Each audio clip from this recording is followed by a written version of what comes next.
Hello hi नमस्ते सलाम, मैं हूं अर्शद और चैनल का नाम है तकनीक मंत्रा। और दोस्तों, इस कोरोना के टाइम में हमारा चिकित्सा विभाग बहुत प्रेशर में है, लेकिन इतने प्रेशर में भी वो बहुत अच्छा काम कर रहा है। लेकिन दोस्तों, फिर भी हमें कई जगह से ऐसी खबरें सुनने को मिलती हैं कि अस्पतालों में सुविधाओं की कमी होने की वजह से मरीज को एक अस्पताल से दूसरे अस्पताल तक भटकना पड़ रहा है और कई तरह की दिक्कतों का सामना करना पड़ रहा है। और कई बार तो ये सिचुएशन बहुत दर्दनाक भी हो जाती है। तो दोस्तों, इस पूरी सिचुएशन के बहुत सारे रीजंस हो सकते हैं, लेकिन एक सबसे बड़ा और मेन रीज़न है जानकारी का अभाव। क्योंकि दोस्तों, जब भी कोई बीमार पड़ता है तो वो अपने एरिया के सबसे फेमस अस्पताल की तरफ भागता है। तो इस तरीके से शहर के कुछ चुनिंदा अस्पतालों में तो वर्कलोड बहुत ज़्यादा बढ़ जाता है, जहाँ पे सुविधाओं की कमी भी हो सकती है। लेकिन ठीक उसी टाइम पर शहर के दूसरे अस्पतालों में ऐसा हो सकता है कि सारी फैसिलिटीज़ अवेलेबल हो और वहाँ पे मरीज का ट्रीटमेंट भी अच्छी तरीके से हो सकता हो। तो दोस्तों, इस पूरे केस में गलती तो किसी की भी नहीं है, लेकिन हमें कैसे पता चलेगा कि कौन से अस्पताल की सिचुएशन कैसी है। तो दोस्तों, इसी काम के लिए दिल्ली गवर्नमेंट ने एक नई ऐप लॉन्च की है जिसका नाम है दिल्ली कोरोना, जो कि इस पूरी इंफॉर्मेशन को पब्लिक तक ट्रांसपेरेंट रूप से लेकर आती है।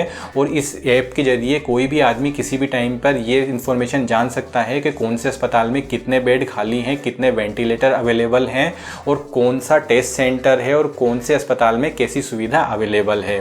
और दोस्तों, इस पूरी इंफॉर्मेशन को डे बाय डे अपडेट भी किया जाता है, तो ये अपडेटेड इंफॉर्मेशन होती है। इतना ही नहीं दोस्तों, इस ऐप के जरिए ज़रूरतमंद लोगों के लिए भोजन सामग्री की व्यवस्था कहाँ पर की गई है, उनके लिए आश्रय स्थलों की व्यवस्था कहाँ पर की गई है, ई पास के लिए अप्लाई कैसे करना है, ऐसी बहुत सारी फैसिलिटीज़ भी प्रोवाइड की गई है जो कि इसी ऐप में अवेलेबल हो पाएगी।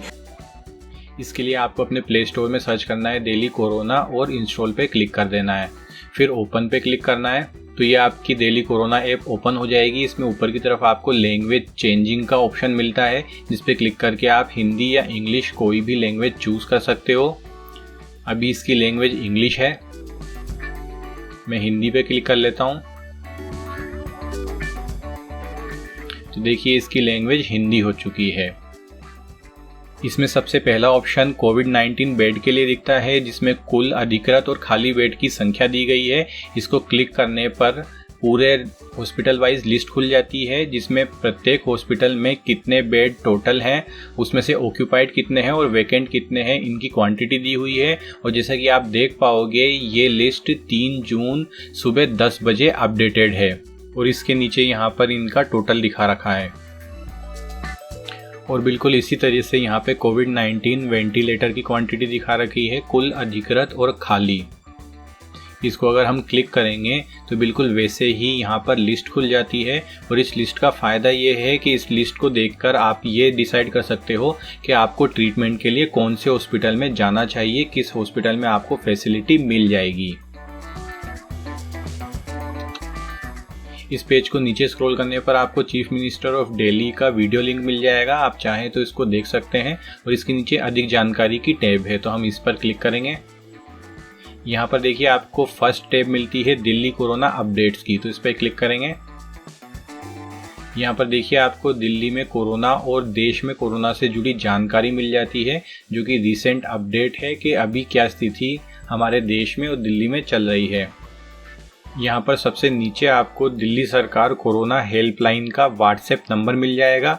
इस पर आप क्लिक करेंगे तो सीधा आप दिल्ली सरकार के व्हाट्सएप ग्रुप में चले जाएंगे। अगर आपको कोई परेशानी है या किसी तरह की हेल्प चाहिए तो आप उससे रिगार्डिंग मदद यहाँ पर मांग सकते हैं। अब यहाँ पर सेकंड टैब कोरोना सूचना पर क्लिक करने के बाद में फर्स्ट टैब हमें मिलती है कोविड स्वास्थ्य सेवा ढूंढने की, तो हम इस पर क्लिक करेंगे। तो जैसा कि आप देख सकते हैं, ये पूरी दिल्ली का मैप खुला है, जिसमें कुछ कलर की डॉट्स यहाँ पर लगी हुई हैं, जिन डॉट्स का मतलब है और ये मतलब भी यहाँ पर नीचे लिखा हुआ है। इसको और डिटेल से देखने के लिए हम यहाँ पर व्यू मैप लीजेंड पर क्लिक करेंगे। तो देखिए, यहाँ पर इन डॉट्स का मतलब भी लिखा हुआ है, साथ में इनमें कुछ नाम लिखे हुए हैं जो हेल्थ केयर फैसिलिटीज़ के नाम है। इसमें से रेड डॉट का मतलब है कि ये कोविड टेस्टिंग सेंटर्स हैं फॉर टेस्टिंग, ब्लू डॉट्स का मतलब है कि ये कोविड केयर सेंटर्स हैं फॉर आइसोलेशन, और हार्ट का मतलब है ये कोविड हेल्थ केयर सेंटर्स हैं फॉर ट्रीटमेंट, और ब्लैक डॉट का मतलब है ये हॉस्पिटल्स हैं फॉर इमरजेंसी पर्पस।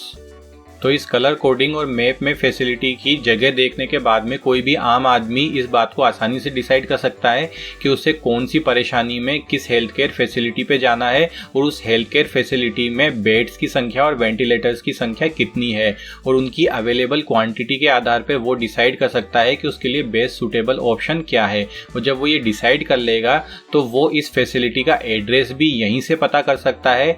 इसके लिए उसको उस हॉस्पिटल को मैप में ढूंढना है और उसको जूम करके उसकी डॉट पर क्लिक कर देना है, तो उस हॉस्पिटल का नाम भी आ जाएगा और उसके नीचे उसका एड्रेस भी लिखा हुआ शो होने लग जाएगा।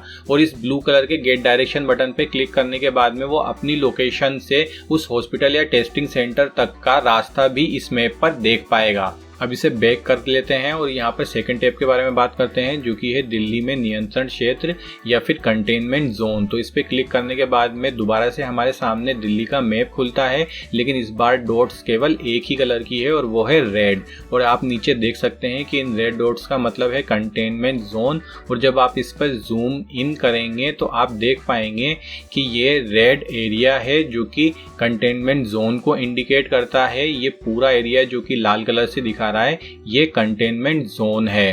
और यहाँ पर व्यू लीजेंड पे क्लिक करने के बाद में आपको इसकी डिटेल्स भी मिल जाएंगी और पूरी लिस्ट यहाँ पर आपको अवेलेबल हो जाएगी कि कौन कौन सा एरिया या क्षेत्र यहाँ पर रेड जोन या कंटेनमेंट जोन डिक्लेयर किया गया है। ये डेली बेसिस पर अपडेट होती है, इसलिए यहाँ पर कुछ चेंजेस भी पॉसिबल हैं। अब अगली टैब के बारे में बात करते हैं, जो कि है लक्षण ट्रैकर। इस पर क्लिक करने के बाद में आपको ऊपर एक सवाल मिलता है और नीचे ऑप्शंस में आंसर है। इनमें से आपको सही ऑप्शन सेलेक्ट करना है और आंसर देना है। तो ये आपका रिस्क फैक्टर डिसाइड करेगी और आपको बताएगी कि आपको कितना रिस्क है कोरोना बीमारी का। अगली टैब सरकारी निर्देश से रिलेटेड है। इसमें आपको वो सारे निर्देश मिल जाएंगे जो कि दिल्ली गवर्नमेंट आपको देना चाहती है इस महामारी से बचाव के लिए, और ये भी टाइम टू टाइम अपडेट होते रहते हैं। तो इस पर चेक करके आप अपने आप को अपडेट रख सकते हैं सही जानकारी से। अब बैक करके हम वापस से आ जाते हैं अधिक जानकारी वाली टैब पर। यहाँ पर हमें सबसे नीचे मिल जाती है लॉकडाउन सेवाओं की टैब, जिसमें हम राशन कार्ड से जुड़ी सेवा पर क्लिक करते हैं। तो यहाँ पर हमारे सामने एक नया पेज खुलता है, जिसमें नीचे ब्लू बटन पे क्लिक करने के बाद में हम राशन कार्ड भी बनवा सकते हैं। इसके लिए सारी जानकारी यहाँ पर हिंदी और इंग्लिश में लिखी गई है।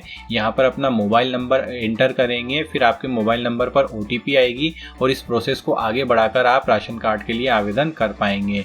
अगली टैब भूख राहत केंद्र की है, जिस पर क्लिक करने के बाद में आपको भूख राहत केंद्र की लोकेशंस पता लग जाएंगी। इसमें से आप अपनी लोकेशन से जो सबसे पास में भूख राहत केंद्र है उसका पता लगा सकते हैं। इसमें वो सभी लोग जा सकते हैं जो कि लॉकडाउन की वजह से अपने लिए भोजन सामग्री की व्यवस्था नहीं कर पा रहे हैं, परेशान हैं।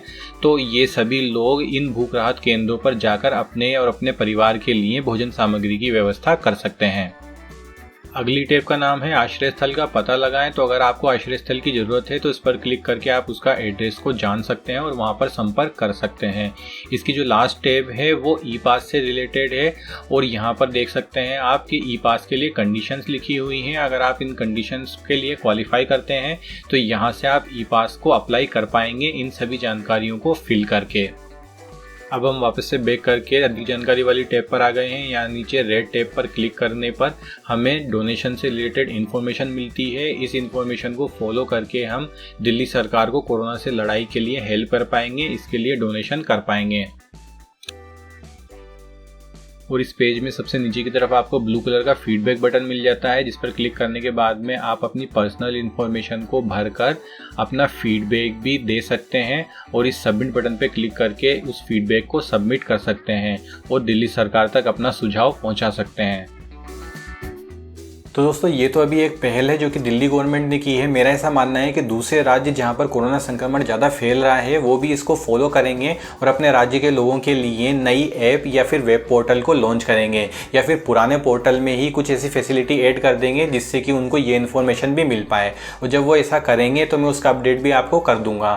तो दोस्तों अगर आपको ये वीडियो अच्छा लगा हो तो इस वीडियो को लाइक ज़रूर कीजिएगा और अगर अभी तक आपने इस चैनल को सब्सक्राइब नहीं किया है तो इस गोल बटन पर प्रेस करके चैनल को सब्सक्राइब भी कर दीजिएगा। और दोस्तों मैं आपसे मिलता हूं अपने अगले वीडियो में, तब तक के लिए बाय, टेक केयर।